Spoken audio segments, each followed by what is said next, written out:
बिस्मिल्लाहिर्रहमानिर्रहीम। Welcome back to another video. अच्छा, आज का जो हमारा टॉपिक है वो है लिस्टिंग। जैसे कि लास्ट वीडियो में हमने आपको बताया था कि प्रोडक्ट हंटिंग कैसे करती हैं, उसके बाद जो हमारा नेक्स्ट स्टेप था वो था लिस्टिंग वाला। लेकिन हम अपने टॉपिक को डिस्कस करने से पहले कुछ सवाल आए थे, कुछ क्वेश्चन पूछ रहे थे कुछ लोगों ने।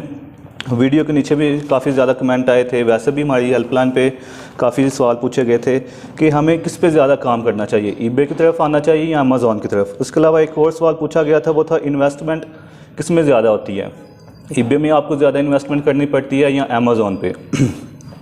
तो सबसे पहले जो सवाल था वो ये था कि ईबे पे या अमेज़ॉन पे। अमेज़ॉन पे अगर आप काम करते हैं तो आपको कम से कम 5 से 6 लाख इन्वेस्टमेंट चाहिए, छोटा से छोटा आप बिज़नेस स्टार्ट करते हैं उसके लिए बहुत सी चीज़ें आपको FBA करवाना पड़ती हैं। आप कोई भी चीज़ हंट करते हैं आपको FBA करवाना पड़ती है। FBA का मतलब होता है फुलफिलमेंट बाय अमेज़ॉन। वो अमेज़ॉन के वेयर हाउस में जाती है, उस पर आप लेबल लगवाते हैं। आपकी वो इन्वेस्टमेंट जो होती है वो 4 से 5 लाख तक मिनिमम इतनी होती है। उसके बाद जब आपको इनकम आपकी स्टार्ट होती है वो आपकी पहले 6-7 महीने आपकी 20, 30, 40 इतनी होती है। और इसके अलावा जो अमेज़ॉन की फ़ीस होती है वो तकरीबन 28 से 30 पाउंड होती है UK में। US में आप अगर जाते हैं तो आपकी 40 से 50 डॉलर आपकी होती है। तो ईबे पे अगर आप काम करते हैं तो ईबे पे आपको काम करने के लिए सिर्फ एक ईबे का अकाउंट चाहिए, UK बेस्ड अकाउंट आपको चाहिए। वहाँ पे आपको बैंक उसका अटैच होना चाहिए। इसके अलावा आप किसी भी ड्रॉपशिपर के साथ काम कर सकते हैं, जैसे हमारी कंपनी आपको प्रोवाइड करती है, फ्री में आपको फैसिलिटी देती है कि आप हमारी प्रोडक्ट लिस्ट कर लें। जब आपकी चीज़ें सेल होंगी तो आप हमसे हम आपको इनवॉइस देंगे वीकली, तो आप हमारी जो पेमेंट होगी आप हमें दे देंगे, जो आपका प्रॉफिट होगा वो आप अपनी पॉकेट में डाल लें। ईबे पे आप एवरेज मंथली 2 से 3 लाख आसानी से कमा सकते हैं। उसमें आपको इन्वेस्टमेंट बिल्कुल ज़ीरो चाहिए, कोई इन्वेस्टमेंट नहीं इसमें आपको चाहिए। ये 2 सवाल थे जो सबसे ज़्यादा पूछे गए थे। उम्मीद है आपको समझ आ गई होगी। चलें जी, हम स्टार्ट करते हैं अपना लिस्टिंग वाला टॉपिक। अच्छा, सबसे पहले लोग पूछते हैं व्हाट इज़ लिस्टिंग, कि लिस्टिंग क्या है। किसी भी चीज़ को बेचने के लिए जब हम अपनी ईबे पे किसी भी चीज़ को बेचने के लिए प्रेजेंट करते हैं तो उसे हम लिस्टिंग कहते हैं। लिस्टिंग क्या होती है? लिस्टिंग रीढ़ की हड्डी होती है। अगर आपको अच्छे से लिस्टिंग करना आती है, अगर आप अच्छी लिस्टिंग कर सकते हैं तो ज़ाहिर सी बात है फिर आपको ऑर्डर्स भी आएंगे, आपकी सेल भी स्टार्ट हो जाएगी और यकीनन तौर पे आपको उसमें से इनकम भी आना स्टार्ट हो जाएगी। अच्छा, लिस्टिंग कितने टाइप की होती है, ये भी कुछ लोग पूछते हैं कि हम कैसे कैसे लिस्टिंग कर सकते हैं। लिस्टिंग 2 टाइप की होती है। ये मैंने आपके पास सेलर डैशबोर्ड ओपन किया अभी, इसमें आप देख सकते हैं कि जो तीसरे नंबर पे टैब है लिस्टिंग वाली, उस पर आपने क्लिक करना है तो आपके पास यहाँ पे एक राइट साइड पे एक टैब आ जाता है छोटी सी, क्रिएट लिस्टिंग। तो यहाँ पे आपको पता चल जाता है एक सिंगल लिस्टिंग होती है, एक मल्टीपल लिस्टिंग होती है। सिंगल लिस्टिंग होती है जैसे आपके पास कोई भी एक चीज़ है, जैसे कोई पेन हो गया, कोई बोतल होगी, कोई भी चीज़ आपके पास होगी, आप उसे लिस्ट करना चाहते हैं, एक ही कलर आपके पास अवेलेबल है, क्वांटिटी भी आप उसमें ऐड कर सकते हैं, तो आप उसको आसानी से लिस्ट कर सकते हैं, वो सिंगल लिस्टिंग आपकी होगी। और दूसरी मल्टीपल लिस्टिंग ये होती है जिसमें आप 7-8 कलर के, मतलब आपके पास पेन है या 7-8 कलर के, आपके पास कोई भी चीज़ है उसके 7-8 कलर्स आपके पास हैं, आप वो कलर्स ऐड करना चाहते हैं तो उसे आप मल्टीपल लिस्टिंग कहते हैं। या फिर आपके पास बहुत सी चीज़ें, जैसे आपके पास अडाप्टर है, कोई भी चार्जिंग अडाप्टर है, इसके अलावा जैसे आप उसके में केबल ऐड करना चाहते हैं, आप उसमें कनेक्टर ऐड करना चाहते हैं, तो वो आपके होते हैं मल्टीपल लिस्टिंग्स, उसे वेरिएशंस भी कहते हैं। इसके पहले मैं आपको एक छोटा सा लिस्टिंग का ओवरव्यू दे देता हूँ कि लिस्टिंग में कौन कौन सी चीज़ें आती हैं, फिर इंशाल्लाह उसके बाद मैं आपको प्रैक्टिकल भी करके दिखाऊंगा कि अच्छी लिस्टिंग आप कैसे कर सकते हैं। लिस्टिंग डिटेल्स में आ जाता है सबसे पहले हमारे पास आता है टाइटल आपने बनाना होता है। टाइटल में तकरीबन 80 कैरेक्टर्स आप लिख सकते हैं। टाइटल ये होता है आप अपनी किसी भी चीज़ को डिस्क्राइब करने के लिए यूज़ करते हैं कि आपकी चीज़ क्या है, उसमें आप कौन सी चीज़ आप सेल करना चाहते हैं, या आपकी चीज़ की आपकी चीज़ आप किस तरह से सेल करना चाहते हैं। सब टाइटल आ जाता है। अच्छा, लोग पूछते हैं सब टाइटल क्यों ऐड करते हैं हम, यहाँ सब टाइटल का हमें क्या फ़ायदा होता है। सब टाइटल आपकी लिस्टिंग को बूस्ट करने के लिए यूज़ होता है। कुछ लोग लिख देते हैं वहाँ पे same date shipping, same day dispatch, ठीक है ये भी अच्छा, लेकिन मेरे ख्याल में जो सब टाइटल होता है वो आपकी लिस्टिंग को बूस्ट करने के लिए यूज़ होता है। उसमें आप कीवर्ड्स लिख सकते हैं, उसमें आप कोई भी, जैसे ब्लूटूथ है, आप उसके अच्छे अच्छे कीवर्ड लिख दें, ईयरफोन्स लिख दें, हेडफोन्स लिख दें। कोई भी बंदा सर्च करता है ईयरफोन्स के साथ, हेडफोन्स के साथ, उसके पास आपकी लिस्टिंग शो होगी, आपके ऑर्डर्स आना स्टार्ट हो जाएंगे, आपको अच्छा खासा मुनाफा होगा वहाँ से। तीसरे नंबर पे आ जाता है कस्टम लेबल।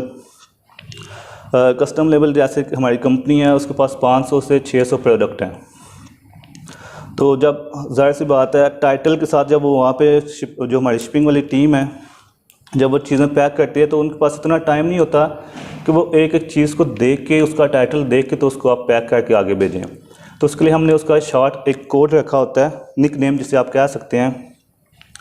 जैसे किसी का नाम होता है रशीद, उसे हम शीदा शीदा कह के बुलाते हैं, तो उसका जो नाम मतलब पहचान उसकी होती है वो शीदे के नाम से ही होती है। तो इसी तरह आप हम स्कू कोड एक दे देते हैं किसी भी आइटम को, तो उसका जो वो स्कू होता है वो हम देखते हैं, वो चीज़ पैक करते हैं और आगे भेज देते हैं। इसके लिए हमारे लिए बहुत ज़्यादा आसानी होती है। जो हमारा काम 16 घंटे में होता है हम 6-7 घंटे में आसानी से कर लेते हैं, उनको भी ज़्यादा फ़ायदा होता है। तीसरे नंबर पे आ जाता है वेरिएशंस। जैसे मैंने पहले आपको बताया कि दो तरह की वेरिएशंस होती हैं, एक सिंगल होती है, एक मल्टीपल होती है। फिर आपकी आ जाता है EN होता है यूरोपियन आर्टिकल नंबर। 5वें नंबर पे आ जाता है कंडीशंस आ जाती हैं। कंडीशन पे आप क्लिक करते हैं तो आपके पास 3-4 ऑप्शंस आ जाते हैं कि आपकी चीज़ न्यू है, यूज्ड है या फिर ओपन और यूज्ड ऐसे है। ये क्यों यूज़ होते हैं ये मैं जब आपको प्रैक्टिकल करके दिखाऊंगा उसमें मैं आपको बताता हूँ। फिर आ जाता है फ़ोटोज़। फिर आगे आ जाएगा आपका आइटम स्पेसिफिक्स में आपका आ जाता है ब्रांड नेम आ जाता है, वहाँ पे आपने कौन सा ब्रांड अपना लिखना होता है। कनेक्टिविटी आ जाती है कि आपकी कौन सी चीज़ है, ब्लूटूथ के साथ कनेक्ट होती है या वायर्ड वाली या फ्री, कोई भी चीज़ आ जाती है। उसके बाद आपका मॉडल आ जाता है कि किस मॉडल की बनी हुई है या कौन सा मॉडल है या किस मॉडल के साथ कंपैटिबल है, ये भी आ जाता है। इसके बाद आ जाता है आपका आइटम डिस्क्रिप्शन। आइटम डिस्क्रिप्शन में आप लिखते हैं जो आपकी चीज़ होती है, आप उसके बारे में डिटेल से लिखते हैं कि ये हमारी चीज़ है, इस चीज़ की बनी हुई है। इसके अलावा कनेक्टिविटी इसकी किसके साथ है, ये इसका डिज़ाइन है, इतना इसका साइज़ है, वो सारी चीज़ें आप वहाँ पे लिखते हैं। चौथे नंबर पे फिर आपकी आ जाता है प्राइस आ जाता है, जहाँ पे आपने नीचे प्राइस मेंशन करनी होती है कि हम इतने की अपनी लिस्ट करना चाहते हैं, चीज़ इतनी हम स्टार्टिंग प्राइस देना चाहते हैं कस्टमर को। उसके बाद आप क्वांटिटी ऐड करते हैं। उसके बाद आ जाता है स्पॉन्सर। जैसे अमेज़ॉन पे होता है PPC, वैसे eBay पे होता है स्पॉन्सर। स्पॉन्सर क्या होता है, स्पॉन्सर आप ऐसे समझ लें जैसे कि आप अपना शेयर्स देते हैं eBay को कि आपकी लिस्टिंग टॉप पे लेके आएँ, आपकी ऑर्डर ज़्यादा आएँ, आपकी सेल ज़्यादा हो, आपको प्रॉफिट ज़्यादा हो। आप अपनी कोई भी चीज़ लिस्ट करते हैं, सपोज़ आपने वो 8-9 पाउंड की लिस्ट की है, तो आप चाहते हैं कि आपकी वो ऑर्डर ज़्यादा आएँ, आपकी सेल ज़्यादा हो, तो उसमें से आप कुछ परसेंटेज दे देते हैं eBay को ताकि आपकी सेल ज़्यादा हो। आप सपोज़ आप उसमें से 10% दे देते हैं, कोई भी आपका ऑर्डर आता है उसमें से eBay की जो फ़ीस है वो तो ज़्यादा होती है, 10% एक्स्ट्रा eBay आपसे ले लेते हैं, लेकिन उसके बदले में eBay आपको बहुत से ऑर्डर्स भी देता है।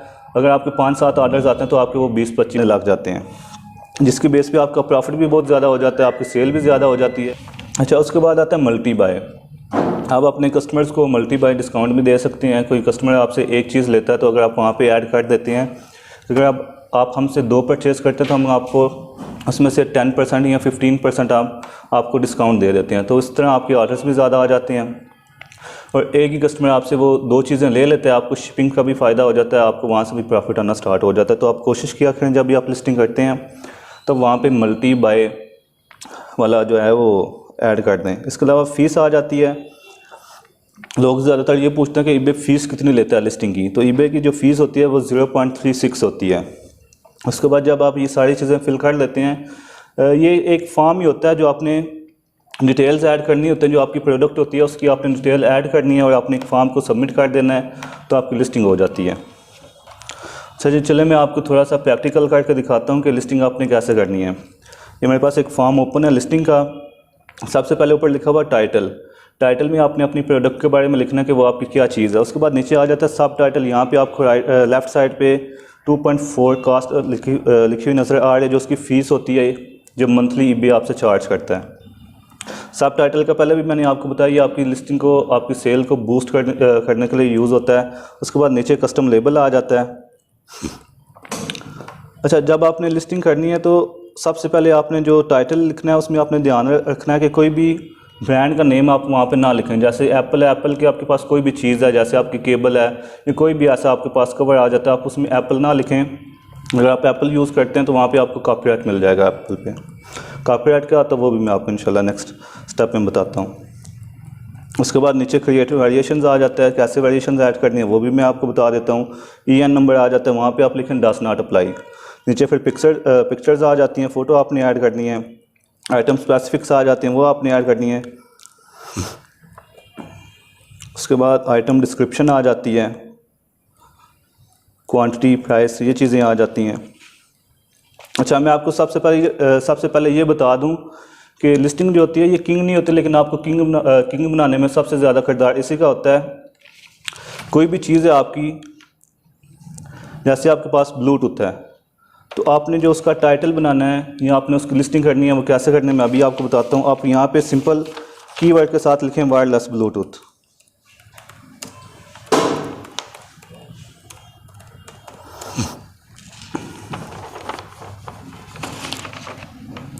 आपने कोशिश करनी है जो आपकी प्रोडक्ट है, जब आप उसे लिस्ट करना चाहते हैं तो आप ऐसे कीवर्ड के साथ सर्च करें जहाँ पे आपको मैक्सिमम रिजल्ट शो हों, ताकि आपकी जो लिस्टिंग अगर इनमें टॉप पे आती है तो आपको ज़्यादा अर्निंग स्टार्ट होगी। मैं हमेशा से ये कहता आया हूँ कि अगर आपने लिस्टिंग करनी है तो आपके माइंड में एक ही चीज़ होनी चाहिए। जब भी आप कोई भी ऐसा कीवर्ड लिखें, जैसे मैंने वायरलेस ब्लूटूथ लिखा है, तो जो पहले नंबर पर ब्लूटूथ है उसकी जो प्राइस लगी हुई है वो 7.95 है। तो मैं हमेशा से ये कहता हूँ कि आप जब भी लिस्टिंग करते हैं आपके माइंड में दो चीज़ें होनी चाहिए, यहाँ तो आपने टॉप पे आना, या आपने काम ही नहीं करना टॉप पे या लास्ट पे। लास्ट का मतलब ये होता है आप इस काम को छोड़ दें, आपके लिए नहीं बना हुआ। अगर आपने करना ही है तो आपको फिर पहले नंबर पे आना चाहिए। पहले नंबर पे आने का आपको क्या फ़ायदा होगा, अगर आपकी चीज़ पहले नंबर पे आती है, रिज़ल्ट आपके शो होते हैं मैक्सिमम, उसमें आपकी चीज़ पहले नंबर पे आ जाती है तो उसमें आपको सबसे ज़्यादा ऑर्डर्स आएंगे। 3 तरह के कस्टमर होते हैं। यूके में जो ज़्यादातर कस्टमर होता है उनके पास टाइम नहीं होता, मतलब हाई क्लास होता है, वो कोई भी चीज़ सर्च करता है किसी भी कीवर्ड के साथ, पहले नंबर पे जो लिस्टिंग होती है वो उसी से परचेज़ करके आगे चला जाता है, उसके पास टाइम नहीं होता। दूसरे नंबर पे जो कस्टमर होता है वो थोड़ा सा मिडिल क्लास होता है, जैसे हम हैं, वो थोड़ा सा नीचे जाता है, पाँचवें छठे नंबर पे थोड़ी सी प्राइस कम मिलती है, वहाँ से परचेज़ करके आगे चला जाता है। तीसरे नंबर पे जो कस्टमर होता है वो लो क्लास होता है, वो बड़ा तंग करता है आपको, बिल्कुल एंड पे जाके जिसकी सबसे कम प्राइस होती है वो वहाँ से जाकर परचेज़ करता है। उसके बाद उसे नेगेटिव फीडबैक भी देता है, उसे ये भी कहता है कि आपकी चीज़ भी अच्छी नहीं है, आपकी चीज़ जेन्युइन भी नहीं है, आपकी चीज़ में ये फ़ॉल्ट है, ये फ़ॉल्ट है, इस वजह से वो आपसे रिफ़ंड भी ले लेता है और आपकी वो चीज़ भी वापस नहीं आपको करता। तो इसलिए मैं कहता हूँ कि आपकी चीज़ जो है वो पहले नंबर पे आनी चाहिए। पहले नंबर पे जो कस्टमर होता है वो आपसे चीज़ परचेज़ करता है, एक तो वो आपसे महंगी ले लेता है, दूसरे नंबर पे अगर उसको फॉल्टी भी मिल जाती है तो उसकी नज़र में 7-8 पाउंड कोई इतनी वैल्यू नहीं रखते, तो उसको छोड़ देता है, वो कहता है ठीक है कोई बात नहीं। अब मैं आपको बताता हूँ कि जैसे मैंने ये वायरलेस ब्लूटूथ लिखे हैं, तो कुछ लोग ऐसे होते हैं जो इस कीवर्ड के साथ सर्च करते हैं वायरलेस ब्लूटूथ, इसी लिस्टिंग को कॉपी पेस्ट कर देते हैं। इस लिस्टिंग को उसने ओपन किया, नीचे आ जाता है यहाँ पे लेफ़्ट साइड पे सेल इट योरसेल्फ, तो उसने इस चीज़ को कॉपी पेस्ट कर देना है, वो ये लिस्टिंग कर लेगा। वो कम प्राइस पे लगाता है लेकिन उसके ऑर्डर्स नहीं आएंगे, क्योंकि इसमें कंपटीशन पहले ही बहुत ज़्यादा 45-46,000 आपको रिजल्ट शो होते हैं। मैंने आपको बोला था कि आपने वो कीवर्ड यूज़ करने हैं जिसमें आपको सबसे ज़्यादा रिजल्ट, मैक्सिमम आपको रिजल्ट आते हों। लिस्टिंग कैसे टॉप पे लेके आनी है वो भी मैं आपको बताता हूँ। अब ये मैंने वायरलेस ब्लूटूथ लिखा है तो इसमें हमारे पास रिजल्ट आते हैं 43,000। अब अगर मैं ये वाला ब्लूटूथ वाला वायरलेस वाला यहाँ से कट कर देता हूँ, खाली ब्लूटूथ से सर्च करता हूँ, तो हमारे पास आ जाते हैं 7 लाख से ज़्यादा रिज़ल्ट। अब 7 लाख से ज़्यादा में रिज़ल्ट अगर आपके पास आते हैं तो ज़ाहिर सी बात है अगर आपकी लिस्टिंग पहले नंबर पे आएगी तो आप अपनी मर्ज़ी की वहाँ पे प्राइस लगाएं, आप 8 पाउंड लगाएं, 10 पाउंड लगाएं, आपको अच्छे से अच्छे मतलब आपको ज़्यादा से ज़्यादा ऑर्डर्स आएंगे, आपका ज़्यादा से ज़्यादा रेवेन्यू जनरेट होगा, आपकी इनकम में बहुत ज़्यादा इजाफा हो जाएगा, आप ज़्यादा से ज़्यादा वहाँ से अर्निंग कर सकते हैं। हम देखें जैसे पहले नंबर पे जो लिस्टिंग है उसकी जो प्राइस है वो तकरीबन 48 पाउंड है और उसके ऑर्डर्स भी ज़्यादा आते हैं। जो सेकंड नंबर पे है उसकी बहुत कम है, 7.95 है, और इसके जो ऑर्डर्स हैं वो उससे कम आते होंगे।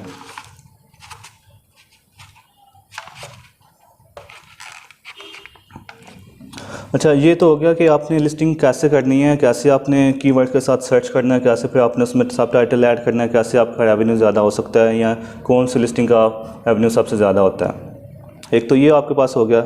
सेकंड नंबर पे मैं आपको ये बताना चाहता हूँ कि कुछ लोग होते हैं जो कहते हैं कि हम लिस्टिंग तो करते हैं, 1 साल मेहनत करते हैं या 6 महीने मेहनत करते हैं, अपनी लिस्टिंग को रैंक करवा के आते हैं, लिस्टिंग कैसे टॉप पे आती है वो हमारा एक अलग से लेक्चर होगा सेल्स का, उसमें हम आपको डिटेल में बताएंगे कि कैसे आपने नई लिस्टिंग करनी है, कैसे आपने उस पर स्पॉन्सर लगाना है, जैसे अमेज़ॉन पे PPC होता है, कैसे आपने वो लगाना है और कैसे आप लिस्टिंग अपनी टॉप पे लेके आ सकते हैं विदिन 24 आवर्स।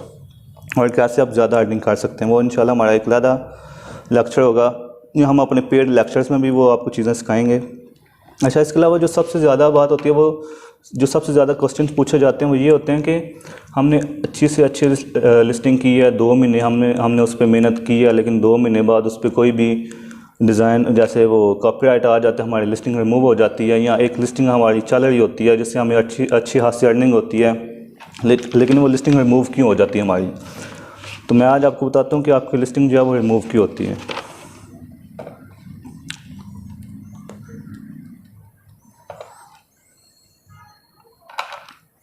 जैसे इस पिक्चर में मैंने आपको दिखाया कि लिस्टिंग रिमूव्ड होने के, या ये लिखा हुआ है कि your listing was removed counterfeit item policy. इसमें ईबे की 3-4 पॉलिसीज़ हैं जिसकी वजह से वो आपकी पहले नंबर पे आ जाते हैं वीडियो डिज़ाइन पॉलिसी, जिसकी वजह से आपकी लिस्टिंग रिमूव हो जाती है। दूसरे नंबर पे आता है काउंटरफेट पॉलिसी, जिसकी वजह से आपकी लिस्टिंग रिमूव होती है। तीसरे नंबर पे आ जाता है मेडिकल पॉलिसी। अब वीडियो डिज़ाइन पॉलिसी क्या है? जब भी आपने कोई भी लिस्टिंग करनी है, आपने 3-4 चीज़ों का खास ध्यान रखना है। जैसे मैंने पहले आपको बताया, आपका टाइटल जो है वो अच्छे से अच्छा होना चाहिए। टाइटल में आपने किसी भी ब्रांड का नाम नहीं लिखना वहाँ पे, जैसे एप्पल है या सैमसंग है, कुछ भी आपने ऐसा नहीं लिखना, मेंशन नहीं करना। सब टाइटल में भी आपने ये चीज़ें मेंशन नहीं करनी। सब टाइटल जो आपका होता है वो आपकी सेल बूस्ट करने के लिए होता है, वहाँ पे आप कीवर्ड लिख सकते हैं। उसके बाद जब आप लिस्टिंग में नीचे आते हैं, वहाँ पे एक ब्रांड नेम लिखा हुआ होता है। आप वहाँ पे ब्रांड नेम में आप अनब्रांडेड लिख देते हैं, तो आपकी जो लिस्टिंग है उस पर कॉपीराइट नहीं आता।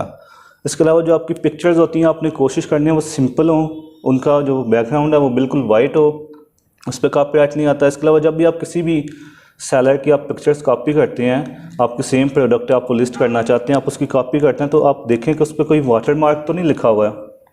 छोटा सा ब्लर कलर में वहाँ पे ना किसी ने मेंशन किया हुआ होता है अपना, वो उसने स्टोर का नेम लिखा हुआ होता है।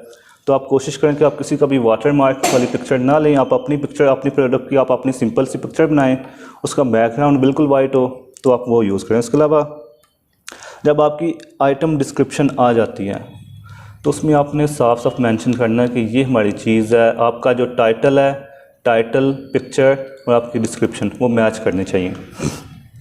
आपके टाइटल जो है वो बिल्कुल आपकी प्रोडक्ट के मुताबिक होना चाहिए, जो आपकी पिक्चर है वो बिल्कुल जो आपकी प्रोडक्ट है वो होनी चाहिए।